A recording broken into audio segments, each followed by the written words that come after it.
Welcome है ocean की इस फैसिनेटिंग दुनिया में जहां ढेर सारे मिस्ट्रीज हैं और मरीन लाइफ आपको हमेशा अमेज करती रहेगी। टेल मी व्हाई के इस एपिसोड में हम डीप डाइव कर रहे हैं अंडर वाटर वर्ल्ड के सीक्रेट्स पता करने के लिए। ग्लोइंग बायोल्यूमिनेसेंट क्रीचर्स से लेकर दूर दूर तक गाने वाली व्हेल्स तक हम एक्सप्लोर करेंगे मरीन लाइफ के जॉ ड्रॉपिंग फिनोमिना और माइंड ब्लोइंग बिहेवियर्स को, और डिस्कवर करेंगे ऐसे फन फैक्ट्स जो आपको इस डीप ब्लू समुंदर को देखकर हैरान कर देंगे।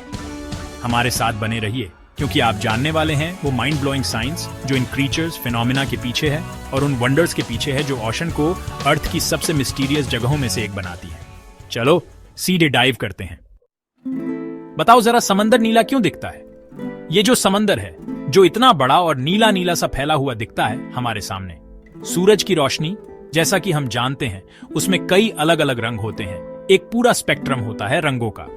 जब ये रोशनी समंदर की सरफेस के अंदर जाती है तो पानी के जो मॉलिक्यूल्स होते हैं ना, वो छोटे छोटे प्रिज्म की तरह काम करते हैं और लाइट की जो लंबी वेवलेंथ्स होती है जैसे लाल, नारंगी और पीला, उन्हें एब्जॉर्ब कर लेते हैं। जो छोटी वेवलेंथ्स होती हैं, खासकर नीली वाली, वो बिखर जाती हैं और रिफ्लेक्ट होकर हमारी आंखों तक पहुंचती हैं। इसी सिलेक्टिव एब्जॉर्प्शन और स्कैटरिंग की वजह से समंदर का रंग हमें नीला दिखाई देता है, उसका वो खास नीला रंग। किनारे के पास पानी में घुले हुए सेडिमेंट्स और डिसॉल्व्ड ऑर्गेनिक मैटर अलग अलग वेवलेंथ्स को स्कैटर कर सकते हैं, जिससे हरा, पीला या कभी कभी भूरा रंग भी बन जाता है। तो अगली बार जब तुम समंदर के इस नीले फैलाव को देखो तो याद रखना कि तुम लाइट और पानी का एक खूबसूरत खेल देख रहे हो। ये बताओ कि कुछ मछलियां अंधेरे में क्यों चमकती हैं? डीप ओशन के एकदम घने अंधेरे में, जहां सनलाइट फीकी पड़कर एक स्याह कालेपन में खो जाती है, वहां एक मैजिकल फिनोमिनन देखने को मिलता है। यहां कुछ क्रीचर्स ने अपनी खुद की लाइट बनाना सीख लिया है, बायोल्यूमिनेसेंस। कुछ के लिए, जैसे एंगलर फिश, ये अनसस्पेक्टिंग प्री को अट्रैक्ट करने का एक ल्यूर होता है। दूसरे, जैसे deep sea hatchet fish, camouflage के लिए बायोल्यूमिनेसेंस का यूज करते हैं। कुछ स्पीसीज, जैसे फायरफ्लाई स्क्विड, लाइट के डैजलिंग डिस्प्लेज करती हैं, शायद कम्युनिकेट करने या अटैकर्स को कंफ्यूज करने के लिए। ओशन की गहराइयां इन लिविंग लाइट्स से भरी हुई हैं। हर फ्लैश एक्सट्रीम एनवायरनमेंट्स में लाइफ की इंजेन्युइटी का सबूत है। बताओ जरा, वेल्स क्यों गाती हैं? ओशन आवाजों से भरा हुआ है, क्लिक्स, विसल्स और ग्रोन्स की एक सिम्फनी। लेकिन शायद इन आवाजों में सबसे ज्यादा यादगार और दिल को छूने वाली वेल्स के गाने हैं। हम्बैक वेल्स अपने लंबे डिटेल्ड गानों के लिए मशहूर हैं, जो अक्सर मेल वेल्स ब्रीडिंग सीजन के दौरान गाते हैं। ब्लू वेल्स गहरी, गड़गड़ाहट वाली आवाजें निकालती हैं जो पानी के नीचे सैकड़ों माइल्स तक ट्रैवल कर सकती हैं। साइंटिस्ट का मानना है कि वेल्स आवाज का इस्तेमाल सिर्फ कम्युनिकेशन के लिए ही नहीं, बल्कि नेविगेशन के लिए भी करती है। क्लिक्स निकालकर और उनकी इकोज सुनकर वो अपने आसपास का नक्शा बना सकती है और शिकार का पता लगा सकती है। वेल्स के गाने एक पावरफुल रिमाइंडर है लहरों के नीचे छुपी दुनिया का। चैनल को सब्सक्राइब करो और देखते रहो और भी अमेजिंग मरीन लाइफ सीक्रेट्स, जिसमें स्टारफिश, ऑक्टोपस और भी बहुत कुछ शामिल है। बताओ जरा, शार्क्स में बोन्स क्यों नहीं होती? ज्यादातर फिश के अनलाइक शार्क्स का स्केलेटन बड़ा यूनिक और एंशिएंट होता है, जो बोन का नहीं बल्कि कार्टिलेज का बना होता है। ये फ्लेक्सिबल लाइटवेट मटेरियल शार्क्स को उनके मरीन डोमेन में गजब के एडवांटेजेस देता है।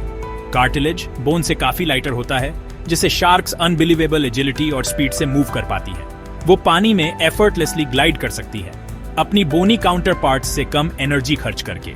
ये एफिशिएंसी उनके प्रीडेटरी लाइफस्टाइल के लिए बहुत जरूरी है, जिससे वो तेज प्रे का पीछा आसानी से कर पाती है। कार्टिलेज की फ्लेक्सिबिलिटी की वजह से उनका रेंज ऑफ मोशन ज्यादा होता है, जो टाइट स्पेसेस में मैनूवर करने या प्रे को एम्बुश करने के लिए बहुत जरूरी है। शार्क्स का ये कार्टिलेजिनस स्केलेटन उनके एवोल्यूशनरी सक्सेस का सबूत है। बताओ ना, कोरल रीफ्स को समुद्र के रेन फॉरेस्ट्स क्यों कहते हैं?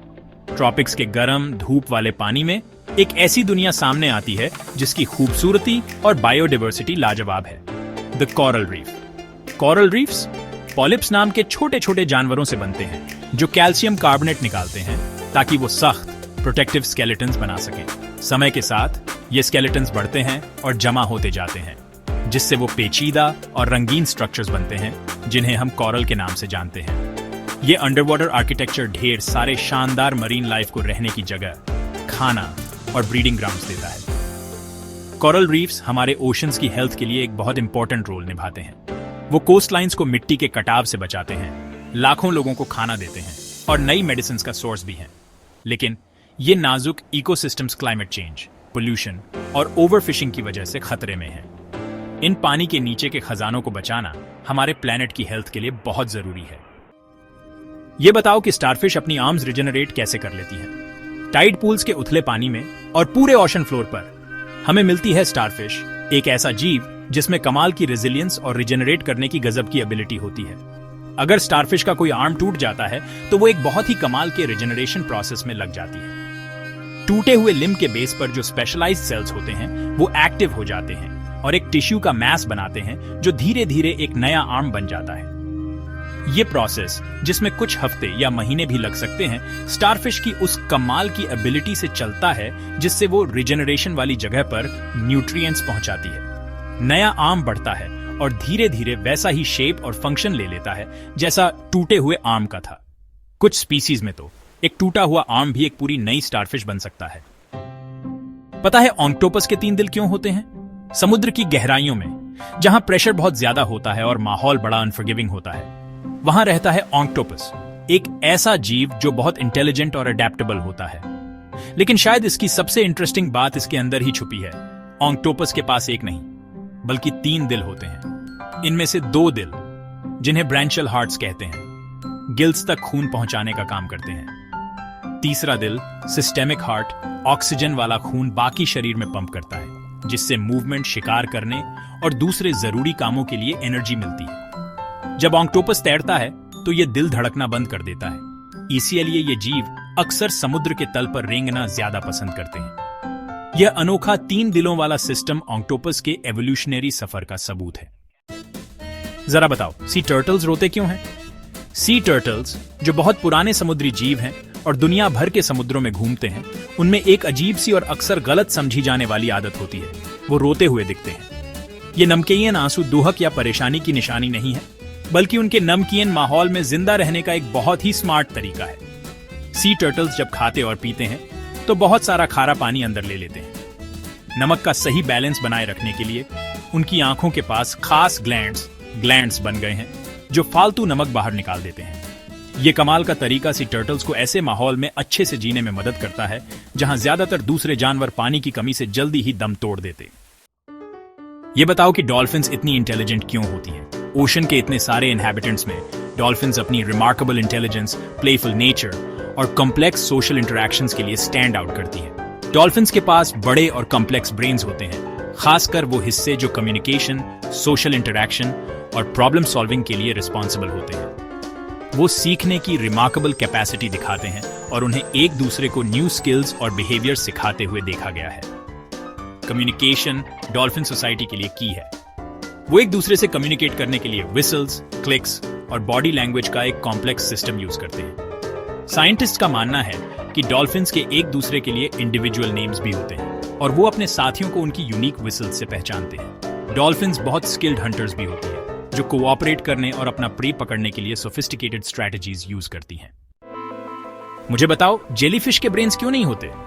जेलीफिश, समंदर की वो खूबसूरत सी पल्सेट करती हुई घंटियों जैसी, पानी में बड़े आराम से ड्रिफ्ट करती हुई लगती हैं। उनके ट्रांसलूसेंट फॉर्म्स एक मेस्मराइजिंग नजारा होते हैं, लेकिन उनके सिंपल से एक्सटीरियर के नीचे एक सरप्राइजिंग सच छुपा है। जेलीफिश के पास ट्रेडिशनल सेंस में ब्रेन नहीं होता। एक सेंट्रलाइज्ड ब्रेन के बजाय जेलीफिश एक डिसेंट्रलाइज्ड नेटवर्क ऑफ नर्व्स पर रिलाई करती हैं, जिसे नर्व नेट कहते हैं, अपने एनवायरनमेंट को सेंस करने और रिस्पॉन्ड करने के लिए। ये नेट, जो उनके पूरे बॉडीज में फैला होता है, उन्हें लाइट, वाटर प्रेशर में चेंजेस और दूसरे क्रीचर्स के टच को डिटेक्ट करने में हेल्प करता है। भले ही उनके पास ब्रेन ना हो, जेलीफिश अनइंटेलिजेंट तो बिल्कुल नहीं है। उनका नर्व नेट उन्हें कॉम्प्लेक्स बिहेवियर्स करने में हेल्प करता है, जैसे हंटिंग, नेविगेटिंग और यहाँ तक कि रूडिमेंटरी फॉर्म्स ऑफ लर्निंग में भी एंगेज करती है। जेलीफिश अर्थ पर लाइफ की डाइवर्सिटी का एक जीता जागता सबूत है, और ये भी कि कैसे ऑर्गेनिजम्स अपने अपने एनवायरनमेंट में थ्राइव करने के लिए इवॉल्व हुए हैं। फिर मिलेंगे एक्सप्लोरर्स।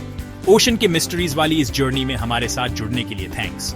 हमने एक्सप्लोर की है मरीन लाइफ की डैजलिंग डाइवर्सिटी, डीप सी के बायोलुमिनेसेंट क्रीचर्स से लेकर इंटेलिजेंट डॉल्फिन्स तक जो हमारे शोर्स पर दिखते हैं। ओशन एंडलेस वंडर की जगह है, इंस्पिरेशन का सोर्स है और हमारे प्लैनेट के लाइफ सपोर्ट सिस्टम का एक वाइटल पार्ट है।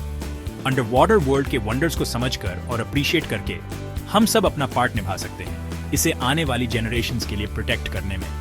लाइक सब्सक्राइब करना मत भूलना और बेल आइकॉन दबाना और भी अमेजिंग कंटेंट के लिए। क्यूरियस बने रहो और मिलते हैं नेक्स्ट टाइम।